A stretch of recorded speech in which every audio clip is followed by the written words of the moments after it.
Então, eu acho que daqui para frente depende muito do que a gente vai fazer hoje. Se a gente vai conduzir para um caminho de maior administração, de maior controle, todo mundo fazendo sua parte para a gente encerrar essa pandemia o mais rápido possível, ou a gente segue um outro caminho, né, que é um caminho muito perigoso, que pode ter consequências muito devastadoras, prolongando a situação por um tempo ainda mais determinado, né. Então, eu espero que a gente opte pelo caminho de maior administração, porque se a gente for parar para ver, não falta muito, né. A gente está num ponto muito mais próximo desse controle, dessa cobertura vacinal do que a gente estava alguns meses atrás. Então, é questão da gente pegar aquele fôlego e seguir fazendo o que a gente tem que fazer juntos.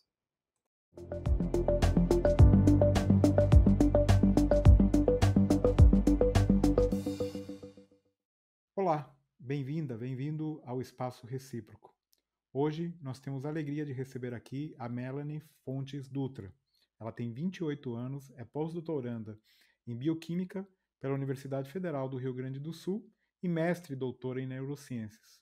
Até a chegada da pandemia da coronavírus ao Brasil, há um ano e pouco, ela trabalhava em laboratório pesquisando o transtorno do espectro autista, mas a necessidade de distanciamento social a obrigou a trabalhar em casa. Aí, ela passou a se dedicar a traduzir de forma clara e bem informal informações sobre a Covid-19, vacinas, variantes, entre outros assuntos ligados à pandemia. Ela é idealizadora e coordenadora da Rede Análise Covid-19, entre outras redes. Então, Melanie, muito obrigado pela tua presença aqui. Eu queria que você contasse um pouco como foi essa transformação em tua vida de uma pesquisadora de bancada de laboratório para uma das vozes mais ativas no Twitter e Instagram sobre a pandemia no Brasil. Bom, queria agradecer a oportunidade de estar aqui contigo. Para mim é um prazer imenso, grande fã aqui já, né, me declarando. E com certeza foi uma mudança muito grande assim na minha vida, não só a nível de pesquisa, né, que eu sou muito acostumada a uma rotina de bancada, de tweet todo dia, no fim de semana, no feriado, tá ali fazendo assim manualmente as coisas. Então, realmente teve um impacto assim na minha rotina, mas também na própria forma como eu já fazia divulgação científica. Desde 2015 eu me voltava muito assim para fazer divulgação no presencial, em evento, dando palestra, e migrar para as redes sociais foi uma coisa muito desafiadora, porque era algo que eu não fazia antes também. Então, realmente precisou uma grande adaptação, um aprendizado muito rápido, porque partiu muito da necessidade de falar sobre esses temas e tentar contribuir da melhor forma possível com as minhas expertises nisso, né? Muito mais, não foi algo planejado, foi algo que aconteceu e eu tive que ir adaptando no caminho, mas fico feliz que tem dado certo, tem contribuído, né? E para mim esse era o objetivo desde o princípio. E hoje, com mais de 50 mil seguidores no Twitter, você tem sido bastante ativa e didática para explicar diversos aspectos da pandemia. Você está se dedicando só a isso ou consegue manter a atividade de pesquisa também? Não, com certeza, a atividade de pesquisa é a minha atividade primária, né? É o que eu faço, assim, das minhas atividades oficiais.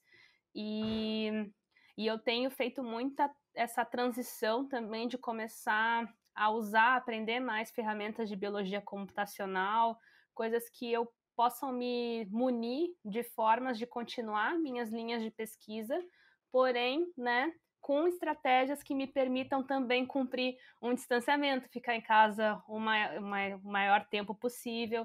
Então, eu tenho também migrado para esses lados para conseguir trabalhar, né, continuar meu fluxo de trabalho, minhas contribuições na minha área, dentro desse novo contexto da pandemia.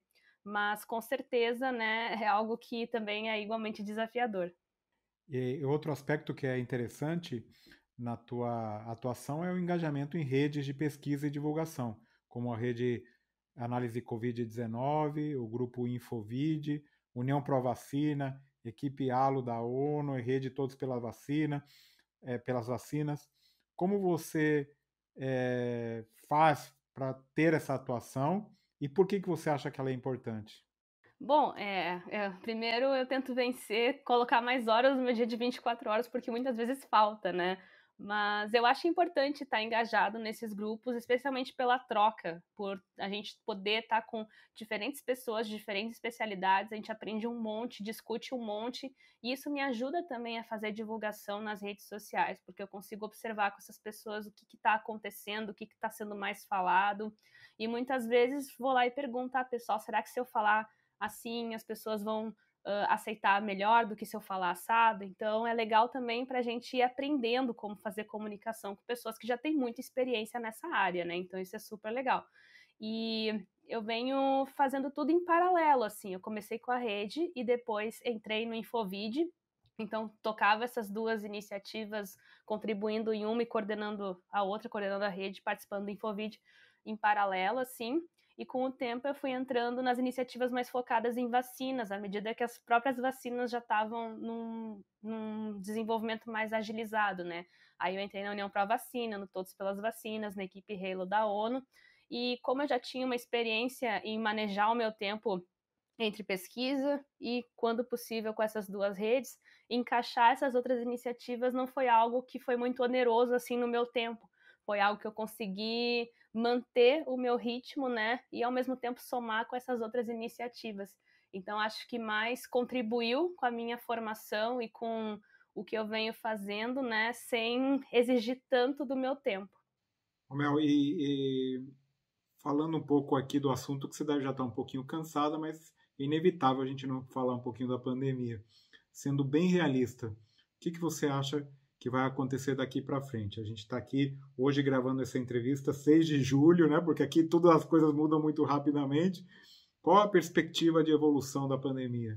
Bom, eu acho que a gente está num momento hoje que a gente tem claramente dois caminhos pela frente, né? A gente está agilizando a vacinação como a gente pode e a gente está num ponto onde a gente consegue manter uma certa estabilidade. Esses crescimentos não têm sido muito acelerados, como a gente viu em outros momentos, mas ainda assim em patamares altos, o que coloca a gente numa situação de alerta, né? Porque se voltar a subir, vai subir de um patamar muito mais alto do que quando subiu da última vez, onde o patamar era mais baixo, né? Então isso nos coloca constantemente numa situação de alerta, mas ao mesmo tempo a situação não está piorando rapidamente, né? Então a gente está nesse cenário. A gente precisa que a vacinação agilize muito mais rápido, né? E a gente tem uma previsão disso acontecer lá por agosto, setembro, porque a gente vai ter a transferência de tecnologia completa da Fiocruz, a gente vai receber mais imunizantes, vai ter mais autonomia de desenvolver eles aqui. Então a perspectiva é muito positiva a nível de vacinação. Só que a gente tem esse miolo, o que nós vamos fazer até lá, né? E é aqui que entra a conscientização das pessoas, do uso de máscara, do distanciamento, de mesmo estando vacinado, aderir a todas essas medidas, né? Porque aí é que entra os dois caminhos que eu falei. Se todos nós fizermos o que a gente tem que fazer nesse período, enquanto a gente agiliza a vacinação, a gente vai conseguir administrar esse período, né? Que vai ser complicado, como a gente sabe que é, mas a gente vai administrar num ponto muito melhor do que se a gente tomar um outro caminho, que consiste em flexibilizações antes do tempo, em pessoas achando que estão protegidas o suficiente e podem aglomerar e fazer o que acharem melhor. Então, se a gente seguir esse outro caminho, a gente corre o risco da gente voltar a ver um crescimento de um patamar alto. E a gente ainda tem muito potencial de criar uma outra onda, porque tem muita gente ainda suscetível na população. Então, eu acho que daqui para frente depende muito do que a gente vai fazer hoje. Se a gente vai conduzir para um caminho de maior administração, de maior controle, todo mundo fazendo sua parte para a gente encerrar essa pandemia o mais rápido possível, ou a gente segue um outro caminho, né, que é um caminho muito perigoso, que pode ter consequências muito devastadoras, prolongando a situação por um tempo ainda mais determinado, né? Então, eu espero que a gente opte pelo caminho de maior administração, porque se a gente for parar para ver, não falta muito, né? A gente está num ponto muito mais próximo desse controle, dessa cobertura vacinal do que a gente estava alguns meses atrás. Então, é questão da gente pegar aquele fôlego e seguir fazendo o que a gente tem que fazer juntos. Isso sem falar da questão das variantes, né? Porque se entrar variante Delta ou outra variante aparecer, pode complicar ainda mais a situação, né? Perfeito, especialmente com essa história da Delta, né? A gente está vendo até em países onde a vacinação já está mais agilizada, que a Delta tem uma transmissão acelerada e mesmo que a gente, felizmente, não veja um aumento em hospitalização e óbito, claramente graças à proteção da vacina, a gente ainda vê um aumento de novos casos, porque existe uma parcela da população que ainda é suscetível, né? Então, a gente tem que tomar muito cuidado, porque aqui no Brasil essa parcela de suscetíveis é muito grande. Então, a gente pode ver, com uma variante ainda mais transmissível, uma explosão de casos de hospitalizações, num momento onde é inverno, outros vírus respiratórios estão circulando, as pessoas elas também adoecem de influenza, de vírus sincicial respiratório. Então, o sistema de saúde ele já opera numa carga maior do que em outros meses, né? Então, se a gente tiver essa explosão de casos pela variante Delta, uma variante igualmente transmissível, a gente entra nesse cenário de devastação, né? A gente pode ter uma terceira onda muito pior do que as ondas que nós vimos anteriormente. Por isso que, por favor, vamos escolher o caminho de melhor administração, porque com certeza é o único caminho que a gente tem que seguir nesse momento. E falando nisso, uma dúvida que eu tenho, que muita gente tem, é essa questão aí da proteção, né? As pessoas que já contraíram a doença estão protegidas? Ou, em outras palavras, ter tido a doença não é equivalente a ter sido vacinado? E por que não é? Essa pergunta é maravilhosa, porque assim, mesmo a pessoa tendo a doença e se recuperado, ela pode ter gerado uma proteção, mas o que a gente está vendo é que as variantes são capazes de driblar essa proteção que a pessoa faz. E isso aumenta o risco, por exemplo, da pessoa ter reinfecção. Teve um estudo que mostrou, por exemplo, de uma forma muito clara isso. Pessoas que se recuperaram por uma infecção, por exemplo, da variante beta ou gama, a gama que é mais importante para nós, é a prevalente aqui no Brasil, então tem muita gente recuperada da gama. Então, pessoas que se recuperaram da variante gama têm um risco maior de reinfecção pela delta do que para outras variantes, para a gente ter uma noção. Então, esse risco é muito real, especialmente com a entrada da delta aqui. Então, as pessoas recuperadas, elas têm que ter essa consciência de que mesmo tendo proteção, mesmo estando recuperadas, elas precisam se vacinar. Porque, em contrapartida, a gente está vendo que, mesmo que essa variante escape um pouquinho, a vacina gera um número muito grande de defesas que ela não vai escapar de toda a defesa. Então, mesmo ela escapando um pouquinho, tu ainda tem muitas células e muitos anticorpos que vão neutralizar ela, pegar ela e evitar com que, por exemplo, tu tenha doença ou até mesmo agrave pela doença, né? Então, só por esse pressuposto, a gente já entende que, mesmo recuperados, precisam se vacinar. Pessoas sem histórico precisam se vacinar. Todas as pessoas acima de 18 anos hoje precisam se vacinar para a Covid-19, salvo, né, alguma contraindicação. Essa é a lógica desse contexto.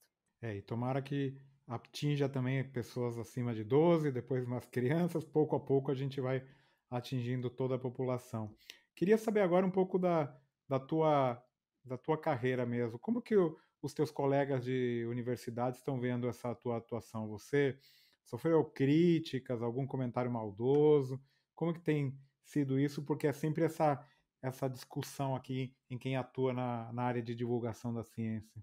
Bom, é até um pouco peculiar, porque dos meus colegas de pesquisa, meus colegas de departamento, pessoas que me conhecem, que convivem comigo, todos eles me deram muito apoio. O meu departamento me dá muito suporte sobre isso, então eu sempre me senti muito acolhida e à vontade para fazer essa divulgação, aceitar esse desafio, né? Tendo essa confiança deles, sabendo que eu vou seguir mantendo a minha qualidade nas pesquisas e é muito legal ter o apoio deles disso também.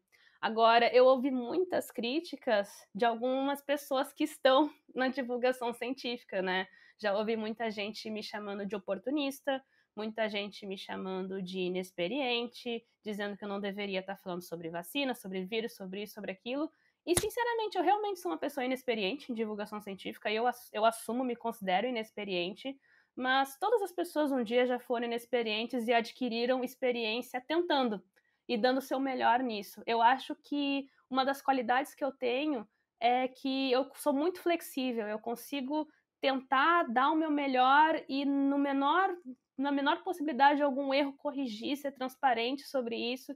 E eu vejo que as pessoas que me seguem, elas gostam disso, porque elas sabem que mesmo se eu cometer algum equívoco, eu mesma vou esclarecer e isso traz uma sensação de confiança, né, de que se a pessoa está falando é porque, né, ela estudou sobre aquilo, ela sabe sobre aquilo, e eventualmente se ela equivocar, ela mesma vai fazer essa checagem. Então, isso é uma coisa que eu acho muito, que eu sempre tive, assim, tudo na minha vida, na pesquisa, e trouxe para a divulgação também.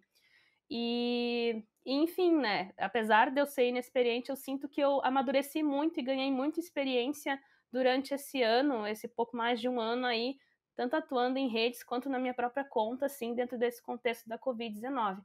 E com relação ao fato de receber críticas sobre estar falando de áreas que não é a área que eu tenho meu doutorado, por exemplo, eu acho que pode ser até desconhecimento dessas pessoas, mas o curso que eu me formei, ele é muito amplo, ele é muito interdisciplinar, dá uma base imensa sobre todos os aspectos básicos das ciências da saúde.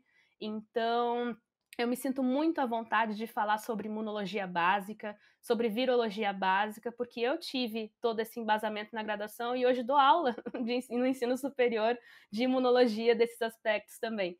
Então, eu aceito todas essas críticas muito na boa. Eu, inclusive, sou muito grata a elas, porque sabendo que elas existem, eu me policio muito mais, o dobro, o triplo, do que se eu não soubesse que essas críticas estavam pairando. Então, acho que é importante também a gente nos conhecer, saber o que nós somos e o que nós não somos, né? O que nós estamos fazendo, o que nós não estamos fazendo, para que a gente não se abale tanto quando a gente recebe um comentário desse. E também ser grato, né? Porque isso nos torna resilientes e nos torna mais atentos. Eu acho que hoje eu faço um trabalho que é muito melhor do que eu fazia antes, porque eu recebi essas críticas, mesmo que elas tenham vindo de uma forma torta e muitas vezes dolorida, né? Eu acho que um aspecto fundamental para os cientistas que fazem divulgação científica é justamente é, não ser arrogante, ser humilde, né? E saber as limitações, as dificuldades e aprender com isso. Eu acho que é um pouquinho o que você tem feito de uma maneira exemplar. E agora eu queria saber se você pretende seguir a carreira acadêmica ou deve continuar como divulgadora, ou ambas as coisas. Você está num momento aí de definições na sua vida, né? O que você está pensando? Então, eu sou uma pessoa que gosto muito de pesquisa, sempre gostei muito de pesquisa, eu não consigo me ver longe da pesquisa. E agora que eu consegui aprender muitas coisas sobre comunicação e divulgação científica, também não me vejo longe da comunicação e da divulgação também. Mesmo passando a pandemia, toda essa história da Covid, eu quero muito seguir fazendo divulgação, seja do que eu estou estudando, seja de coisas que eu acho interessante. Então, acho que eu posso seguir contribuindo, né, de outras formas, porque problemas a gente sempre vai ter, desafios a gente sempre vai ter, então acho que é legal construir essa relação com o público, né, e atualizando das coisas, trazendo discussões importantes, né, sempre de uma forma acessível, com uma comunicação divertida, né, com GIFs, como eu gosto de fazer, então eu pretendo levar isso daqui em diante. Eu sempre falo que enquanto eu tiver saúde, eu vou estar tweetando nas redes sociais e fazendo pesquisa nos laboratórios. Agora, o que eu acho que eu também vou fazer, né, junto de tudo isso, é dar aula para ensino superior, que é uma grande paixão que eu tenho. Eu dou aula desde a graduação para ensino médio, fundamental, na pós comecei a dar para graduação, aí no doutorado já davam algumas aulas para pós, então eu sempre gostei de dar aula em diferentes níveis, eu consegui aprender muitas formas de me comunicar com diferentes públicos de diferentes idades por causa dessas experiências que eu dei em cursinhos pré-vestibular, dentro da graduação e tudo mais. Então, eu quero conseguir, né, de alguma forma, conciliar a pesquisa e a divulgação com essas atividades docentes, que realmente é algo que eu sempre sonhei fazer e que fiz o doutorado visando isso também, conseguir fazer atividades docentes para ensino superior e contribuir com a formação de nossos pesquisadores acadêmicos e profissionais do Brasil. Legal. Bom, eu queria que você recomendasse agora um livro, um podcast, uma série, um canal no YouTube, qualquer coisa que vier aí na sua cabeça. Bom, um livro que eu quero recomendar, acho que deve ser batido, inclusive, né? Que é O Mundo Assombrado pelos Demônios, do Carl Sagan. É um livro que mudou a minha vida e ele é batido, ele é clichê por um motivo, porque ele é muito bom e ele muda a vida de muitas pessoas. Então, esse livro é muito legal para a gente entender toda essa questão sobre a desinformação, sobre negacionismo, sobre os prejuízos que isso traz para uma sociedade. Então, acho que vem muito a calhar com o que a gente está vivendo nesse momento, e é uma época boa de ler esse livro, para contextualizar coisas que nós estamos vivendo com coisas que o Cal traz da experiência dele, né? Então, é um livro que eu acho que sempre vale a pena recomendar, mas também, né, muitas pessoas falam para mim, tu só recomenda coisa de ciência. Então tá, então vamos recomendar algo fora de ciência. 100 Anos de Solidão, do Gabriel Garcia Marques. Esse livro também mudou a minha vida. Eu sou órfã desse livro, porque depois que eu terminei ele, eu não consigo simplesmente viver sem ter mais umas páginas daquele livro para ler. É maravilhoso esse livro, vale muito a pena. De podcast, eu recomendo o Hoje Tem, da Leila Germano, que é maravilhoso. Assim, é aquele podcast que tu liga para fazer uma faxina, para cozinhar um almoço, para, enfim, fazer qualquer atividade ouvindo, porque tu não vê o tempo passar. A Leila é uma pessoa maravilhosa, então é muito gostoso de rir e discutir as coisas no podcast dela. Eu entrevistei ela aqui no canal, quem quiser ver, tá no nosso canal aqui, já foi entrevistada aqui. A Leila é maravilhosa mesmo. E acho que isso, de filme, assim, acho que eu recomendaria Interestelar, que eu tava vendo esses dias, e lembrando como é o meu filme preferido de todos os tempos também. Então essas são minhas recomendações. Muito legal. E, bom, no nosso quadro Arqueologia Acadêmica, você não precisou ir muito longe, né? Porque você é muito jovem, mas você mandou umas fotos aí do tempo de universidade, né? E você mesma me disse aí que está com cara de bebê. Mas você continua mais ou menos igual, né? Então, conta um pouquinho qual é o contexto daquelas fotos. Realmente, né? Eu não mudei muito. Eu sempre falo que eu só mudei a cor do cabelo, na verdade, né? Que antes eu tinha o cabelo natural e depois pintei de ruivo, né? Aquela foto que eu tô de jaleco, sentada na rua, foi antes de uma aula de patologia que a gente tinha no campus do Vale, né? E o curioso é que hoje eu sou professora de patologia, nunca me imaginava dando aula de patologia. E com certeza aquele dia eu tava de chateada porque tinha que acordar às 7h30 da manhã para ter patologia, mas que droga, patologia. E hoje, né, professora de patologia que ama muito patologia. Então a vida tem dessas coisas, né? A foto do pôster foi a minha primeira apresentação de pôster na vida, no salão de iniciação científica da minha universidade. Foi um trabalho de bioinformática que eu tive o prazer de fazer ele do início ao fim, né? O doutorando na época me confiou, me ensinou e eu fiquei muito feliz. Saí no artigo também, então pensa na alegria da guria de 16 anos, né? Apresentando pôster e saindo em artigo, né? Então foi super, super, super legal. E a da lupa foi num momento onde eu estava no criostato, produzindo tecidos para imunofluorescência de encéfalo. Então, como era uma atividade que a gente ficava horas e horas, turnos e turnos cortando e cortando e fazendo lâmina, a gente acaba se divertindo, né, durante esse período. Então, eu e meus colegas, a gente achou uma lupa, enquanto um cortava, o outro ficava fazendo um book de cientista investigador. Então, esses são os conceitos aqui por trás das fotos que eu escolhi. Muito legal. E aproveitando esse momento aí da arqueologia, eu queria que você lembrasse a tua melhor lembrança e a tua pior lembrança da graduação. Bom, vamos para o melhor, né? A minha melhor lembrança, sim, da graduação, acho que foi quando eu defendi o TCC, porque o TCC é um marco, né, na vida do aluno da graduação. É a primeira grande apresentação, o primeiro momento em que tu tá diante de uma banca que tá avaliando um trabalho que tu fez. E na minha graduação, o TCC ele tinha que ser original, tinha que ser um projeto original, né? Não necessariamente uma revisão, algo assim do que já existe. Então eu tinha que desenvolver alguma coisa nova, né? Então sempre dá aquela ansiedade, aquela coisa, mas foi muito legal. Eu fui muito bem recebida, muito bem avaliada pelo que eu fiz, tanto que esse projeto eu carrego ele até o pós-doutorado. A continuidade dele foi meu mestrado e a continuidade no doutorado, e agora no pós-doutorado esse projeto está rendendo bastante pesquisa. Então, com certeza a minha melhor lembrança da graduação foi quando eu defendi meu TCC. E a pior lembrança da graduação, eu acho que foi quando eu peguei exame, né, numa disciplina. Eu, na minha graduação, só fiquei em recuperação 2 vezes, e numa delas eu tinha que fazer o exame que era a prova de todo o conteúdo. E foi uma coisa muito injusta, assim. Foi por 0,2 e que o que eu tinha marcado dava para dar 0,2 e o professor, não sei se ele queria aquela história, né, queria, enfim, era o estágio docente dele, não sei, sabe? Mas ele não quis me dar, e eu fiquei muito mal. Eu fui pro bar, assim, da URGS, e eu chorava de raiva, chorava de raiva. Mas fui lá, estudei, fiz a prova, tirei 9,8, ele me tirou 0,2 de novo, mas tudo bem, tirei 9,8, passei, exorcizei isso da minha vida, mas com certeza foi um momento que eu fiquei muito triste e revoltada na minha graduação, e acho que todo mundo que passa por isso tem um sentimento parecido, né?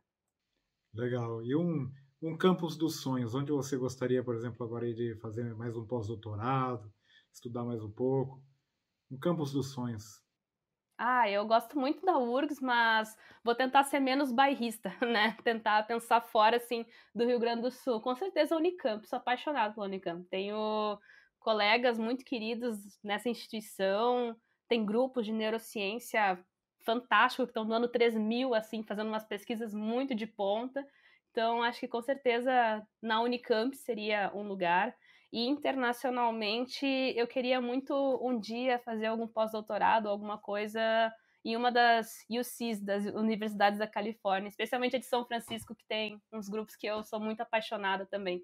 Então, acho que esses seriam meus dois campos dos sonhos: nacional, desconsiderando o Rio Grande do Sul, que é meu xodó, e né, um internacional também.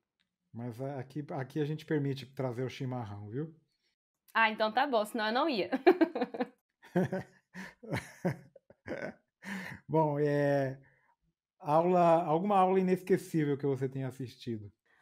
Eu acho que foi uma aula de fisiologia do sistema nervoso com a professora Denise Zancan, da URGS, do PPG que eu me formei, de neurociências, que foi uma aula de evolução do sistema nervoso, que foi uma aula muito legal, foi quase um storytelling, assim, foi super bacana, e ela foi mostrando como o sistema nervoso surgiu várias vezes ao mesmo tempo, e foi mind-blowing atrás de mind-blowing, e no fim da palestra tu fica de queixo caído dizendo, meu Deus, o que eu faço com todas essas informações agora? Então, foi com certeza uma das aulas mais incríveis e que mais consolidou a vontade de me tornar uma neurocientista como ela, né? Que pudesse dar aulas assim e inspirar pessoas como ela me inspirou. Muito jóia. E uma cientista ou um cientista que você admira? Deixa eu ver. Tem tantas pessoas que eu admiro, né? Com certeza, minha orientadora, minha supervisora é uma cientista que eu admiro muito, é a minha referência feminina na ciência por pelo menos 10 anos, então ela é uma pessoa que eu admiro muito, assim. E Carmen Gottfried. Com certeza é uma das pessoas que eu mais admiro assim dentro da ciência. E eu nunca parei para pensar sobre isso, na verdade, quem seria tipo minhas referências, porque eu acho que todo mundo que eu converso um pouco acaba se tornando um exemplo para mim, eu acabo assimilando alguma coisa que aquela pessoa está me dizendo ou do comportamento dela que eu acho que vai agregar assim no meu. Então eu acho que no fim todas essas pessoas em algum momento, né, elas se tornam referências para mim e eu consigo aprender alguma coisa com elas, né? Mesmo alguma coisa negativa, né? Alguma coisa mais pro lado negativo também é um aprendizado para o que a gente não deve fazer. Então, eu diria minha orientadora, com certeza, pela referência que ela é na minha vida, mas de uma forma geral, acho que todas as pessoas também já passaram a ser minha referência e meu exemplo em algum momento. Bom, e para finalizar, qual é a grande habilidade que você tem, mas não está no seu currículo? Pintar aquarelas. Eu adoro pintar aquarelas. Acho que eu faço relativamente bem, não é nada profissional, obviamente, era mais um hobby, mas agora que o meu hobby passou a ser divulgação científica, ela está bastante de lado. Mas já fiz muitos quadros e infelizmente não está no meu currículo, porque se tivesse, com certeza ia agregar um pouquinho. Mas é bastante legal e me ajuda muito assim a trabalhar pensamentos, ideias, sentimentos, então eu gosto muito. Sem dúvida, você que é, né, dessa área sabe que mais do que nunca para a mente a gente precisa muita arte. Muito bom, Mel. Obrigado, viu, pela tua participação. Sempre é uma alegria conversar com gente jovem, com vontade, com capacidade aí para contribuir para um país melhor. Então, muito obrigado pelo teu trabalho e parabéns por tudo. Eu que agradeço, pra mim, nossa, é uma oportunidade imensa quando tu me convidou pra live, eu falei pros meus amigos mais próximos, gente, vocês não sabem quem me convidou pra uma live, não sei o que, zerei a vida, pessoal. Todo mundo, ai, Mel, vai, ele é maravilhoso, é que eu sim, eu sei. Então, eu tô muito feliz de estar aqui contigo, tu com certeza é uma referência muito grande pra mim também, e queria muito agradecer todas as palavras gentis e esse espaço, e acho que esse teu canal, todo esse espaço que tu dá, é muito inspirador para pessoas como eu que estão engatinhando, estão aí tentando conquistar um pequeno espaço nesse céu de muitas estrelas brilhantes, e tu com certeza é uma estrela muito brilhante que é referência para muita gente. Então, muito obrigada.